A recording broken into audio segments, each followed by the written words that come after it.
Ladies and gentlemen, I have the honor to convey the warm greetings of His Majesty, King Jigme Khesan Namgyal Wangchuck, to the government and people of Singapore, and especially to the numerous Singaporeans from all walks of life with whom His Majesty the King enjoys a very close personal friendship.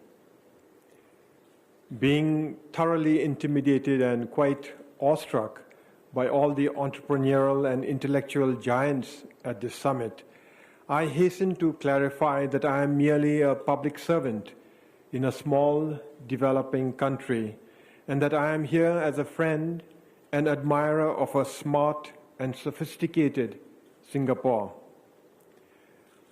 I deeply appreciate this opportunity to learn from this gathering of progressive innovators and visionaries. While Bhutan and Singapore are both small countries with large neighbors, unlike Singapore, we do not have the resources to be a small country that can punch above its weight. Bhutan is constantly grappling with our karma, the causes and conditions created by the presence of very large neighbors. And it is because of the threat perception of a small country with a strong sense of vulnerability that Bhutan has approached the process of development, modernization, and change with extreme caution. Bhutan has been described as a small country with a large vision, a society that defines happiness as the goal for human development, and a country that has dared to be different against the pressures of globalization. I would also like to share my views on the dilemma of being a small country in a large world. The topics of discourse at this summit, ladies and gentlemen, reminds me of His Majesty King Jigme Khesan Namgyal Wangchuck's advice to us. I quote, "No nation today can stand alone in achievement. Time is slowly telling us that there can be no lasting individual success without success as a community, and there cannot be lasting national progress and success if it does not fit into a future of global peace, progress, and success. The world must progress together or fail together." End quote. I believe that the Singapore summit has delved into the core issues that are challenging the stability of human existence and development. They are sensitive and contemporary issues which are not just relevant but are already having a significant impact on all of us. It is critical that we navigate a new world order through an unpredictable regional and global political, social, and economic climate, that we define Asia's new role in keeping regions interconnected and interdependent, that we design policies to deal with inequalities that are excluding societies and leaving countries behind, and that we tap the amazing power of technology, that we strengthen social justice and harmony for all our peoples. All this at a time when some large powers are withdrawing from the many areas of concern to the human community, while others are asserting themselves, and when yet others are trying to figure out their identities and new roles. For example, the Honorable Deputy Prime Minister, Mr. Teo Chee Hean, yesterday outlined a scenario where the US might withdraw further into itself and China assert itself in the region and beyond.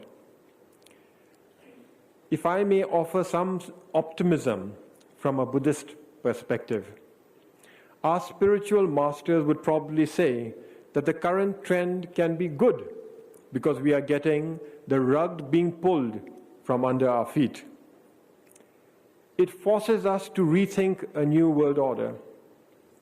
And any and real lasting solution to global issues can come only through a universal wave of human empathy, desire, and passion for the common good. I am reassured that the summit included the future we lead, because the young leaders are indeed at the forefront of addressing challenging issues in their own societies. They carry the mandate of the New World Order. In Bhutan, too, the largest section of our population is the youth. And they are constantly reminded of their responsibility by our 37-year-old king, who has said, and I quote, "I always tell our youth that it is important in this day and age to be well-educated, tech-savvy, and to have a good worldview. But it is also imperative that we understand that we are the custodians of our heritage. There is great wisdom and value in our cultural and spiritual upbringing, which is an indivisible part of our identity. It is special. We must look after our Asian values and always be proud of it." End quote. Ladies and gentlemen, as a developing country, Bhutan's development focus includes the ambitious 2030 agenda to advance sustainable development, to eradicate poverty, and to leave no one behind. Fortunately, this resonates with our own development philosophy of gross national happiness, conveying a holistic approach to human development. In fact, we are relieved and happy to note that the world has reached a level of awareness where countries have come to appreciate that our very planet is threatened. This awareness reflects priorities and values for human development that our monarchs, our successive monarchs, have emphasized for more than a century. As the Singapore summit implies, for the 2030 agenda to be truly transformative and universal, LDCs, least developed countries, that remain the furthest behind must be at the center of the international community's attention and efforts. Ladies and gentlemen, allow me to reflect briefly on the relations between Singapore and Bhutan. In 1985, Time magazine interviewed the fourth king of Bhutan, His Majesty Jigme Singye Wangchuk. Asked who His Majesty admired most among the world leaders, the immediate response was, Mr. Lee Kuan Yew. His Majesty's words have echoed through the decades and defined our relations. Even before the establishment of diplomatic relations in 2002, Bhutan has greatly benefited from the support we have received from the government and people of Singapore. Our cooperation have covered areas like human resource development, ICT, media and communications, transport, technical and vocational education. But our relations go far beyond development cooperation. We value Singapore's support because we know Singapore takes principled position on development funding and on issues on the global agenda. And we deeply appreciate the fact that Singapore has often given Bhutan priority over countries that are strategically more important from an economic or political perspective. I would like to share another story that highlights the special connection between Singapore and Bhutan.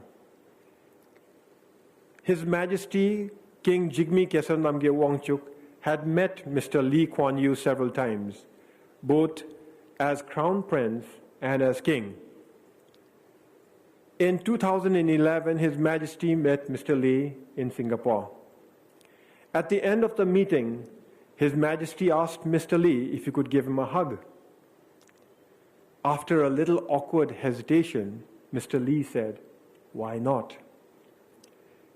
The 31-year-old king hugged 87-year-old Mr. Lee. It was with tears in her eyes that a senior Singapore official later told Bhutanese friends, "At first we were stunned by the king's suggestion, And then, we Singaporeans have never, ever experienced such a touching moment. So what next? We have reached a stage when we have growing relations at all levels. Many Bhutanese are getting addicted to laksa, bak kut teh, and chicken rice.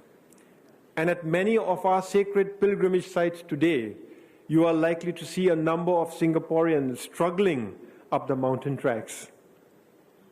We have certainly made a strong connection between the ski and the sky.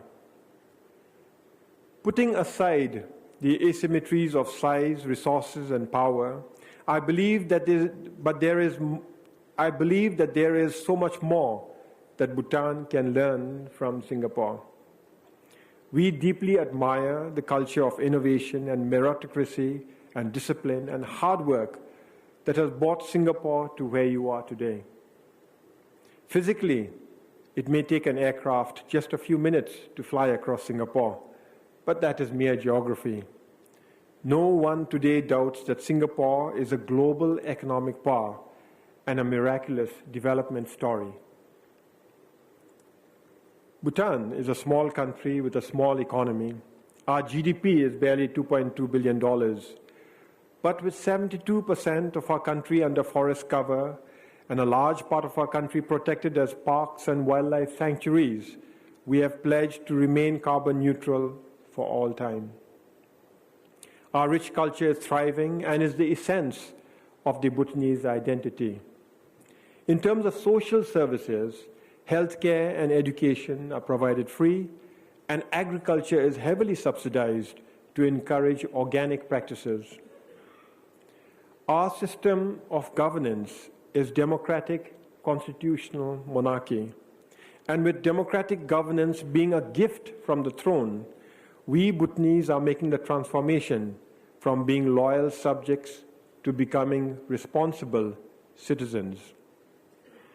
I believe that real democracy is far more possible, must be more possible in a small state than in a large one. All this is inspired by a development philosophy of gross national happiness, a higher goal for human development that highlights a balanced, sustainable, inclusive, and equitable, far beyond the conventional measures of GDP. This summit is an appropriate venue to clarify the misconception that GNH undermines the importance of economic well-being. It does not. While GNH has largely focused on the sphere of public policy so far, we are now integrating GNH values into the decision-making processes of businesses.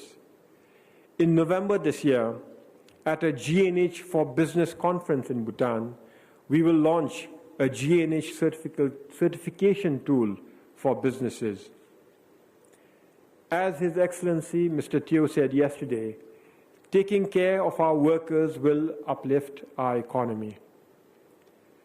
So using GNH indicators, this process will measure the commitment of businesses to behave ethically and contribute to the happiness of its workers as well as its customers, community, and society. All this while also contributing to the sustainability of the natural environment. Business companies that qualify will be awarded a GNH certification as an incentive, which will also serve as a powerful brand that carries the impact of GNH. Where is, then, the meeting point between the philosophy of gross national happiness and Singapore's approach to creating a strong, integrated society with its institutions of governance built on pragmatic wisdom? Yesterday, Mr. Teo Chi Hien explained Singapore's pragmatic policy of getting along with all countries, big and small. He also mentioned the advantages that small countries have. I too believe that in a world in which the great powers are abandoning creative leadership, we must come together in the strength of small societies and collectively build a voice above our individual capacities. Our small, intimate societies provide greater opportunities for popular participation in decision-making. We have greater community self-awareness, and we are able to nourish the values that are becoming increasingly scarce in large societies. Singapore is a model for small states that must learn to assert their interests. I therefore thank and congratulate you for organizing this timely and relevant discourse. Ladies and gentlemen, I thank Temasek Chairman Mr. Lim Boon Heng and Temasek Holdings for the kind invitation and warm hospitality, and for giving me the opportunity to include a small voice in a world that is too often a cacophony of incoherent views. Thank you, and Tashidele.